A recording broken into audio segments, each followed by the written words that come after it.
So last week, I saved $1,500 by standing up for myself, and I did it without being a Karen. So if you've ever wanted to stand up for yourself, but there's this little voice in the back of your head going, oh, be careful, you don't want to be a Karen.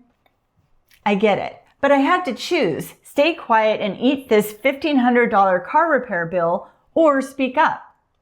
Well, I spoke up and I won. So I'm going to share what went down, how I handled it, and I'll share 4 tips for how you can stand up for yourself without apologizing or without being a jerk. So I bought a new car about 8 months ago, and I brought it in for routine maintenance, and there were no issues at all. And then a few hours later, a sensor had fallen off of my bumper, and my car just started beeping and flashing and going crazy. And I was like, what's going on? Is it the zombie apocalypse? Is it happening? What? So I go back to the Toyota dealership thinking, okay, this is going to be covered under warranty. But the service rep there is giving me attitude and basically just saying, nope, not our problem. And he suggested the car had been in some sort of collision, which it absolutely hadn't, because I'd been with the car the entire time since I left the dealership. And we go back and forth for about 10 minutes, and then he drops a bomb. It's going to be $1,500 to fix on a car I just bought brand new. So I leave thinking, okay, do I push this or do I just let it go and cough up the money? And honestly, my stomach is in knots because traditionally I have not been the biggest fan of conflict, and I have avoided it in the past. Plus, there's that little fear, if I go to the manager, am I going to look like a Karen? And, I want to address this whole Karen thing for a minute. So this is a label that is only ever slapped on women. You never hear like, oh, he's being such a Kevin. And honestly, that is just silencing women and punishing them for standing up for themselves. Because, women are supposed to make nice all the time. We're not supposed to make waves. We're supposed to make everyone comfortable. Screw that. Men stick up for themselves all the time and don't get labeled, but a woman politely asks what she paid for, and apparently she's auditioning for the Real Housewives. And listen, I get it. I worked in customer service for years, and yeah, sometimes there are people who just love to complain and they just want to throw their weight around, and that is not cool.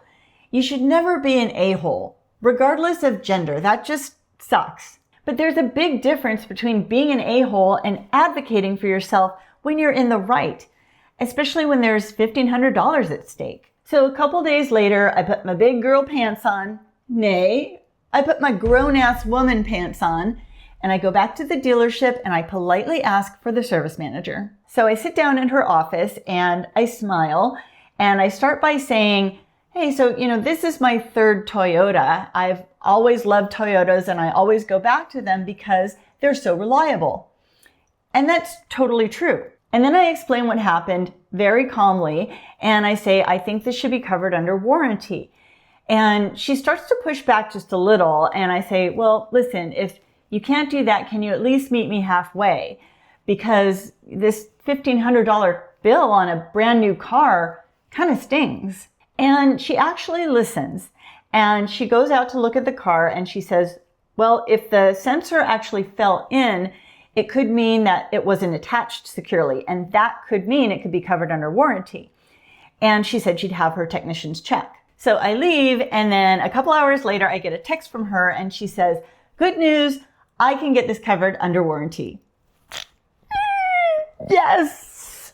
So this is actual footage of me doing my happy dance when I got the news. And by the way, I was at my parents' house, so that explains why the decor hasn't been updated since 1991. So not only did I save $1,500, I left feeling respected and heard, and the dealership kept a loyal customer. And I even left a nice Yelp review, so thank you, Winnie. So here's what I learned, and how you can stand up for yourself without going full Karen. So number 1, be respectful. This is so important.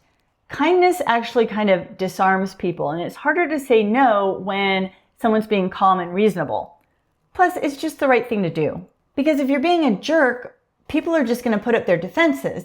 And why would somebody want to help someone if they're being rude to them? And number 2, show your value. So remind them that you're a loyal customer or part of the community, because businesses want to keep loyal customers and they want to keep them happy. And people respond better to relationships. And number 3, ask, but don't demand. So instead of saying, you need to fix this, say something like, hey, is there any way that we can blah, blah, blah? Because if you say, you have to do this, they're just going to say, no, I don't. But if you ask, then you're allowing them to keep their power to make the decision. Number 4, know when to escalate. So if the person you're dealing with can't help you, find the one who can. Just keep your cool. You don't have to demand to speak to the manager. Just politely ask to speak to them. You can stand up for yourself, and you don't owe anybody an apology for it. And you definitely don't need to shrink yourself just to avoid making someone else uncomfortable. Now, if you're like me and have tended to avoid conflict in the past, it's going to take some courage. For me, $1,500 was worth it. I mean, the worst case scenario was that they say no, and then I'd be no worse or better off than I was. But at least you know you stood your ground. And also, you will build so much confidence speaking up for yourself. Now, here's the twist. That $1,500 win actually came from one of the worst days I'd had in a long time. That repair bill was actually just one of 3 disasters that happened that day. But I managed to turn it around. So watch this video next to learn the 3 tips that I use to turn bad days into not so bad days. And remember, you're a bad mamma jamma. I'll see you in the next video.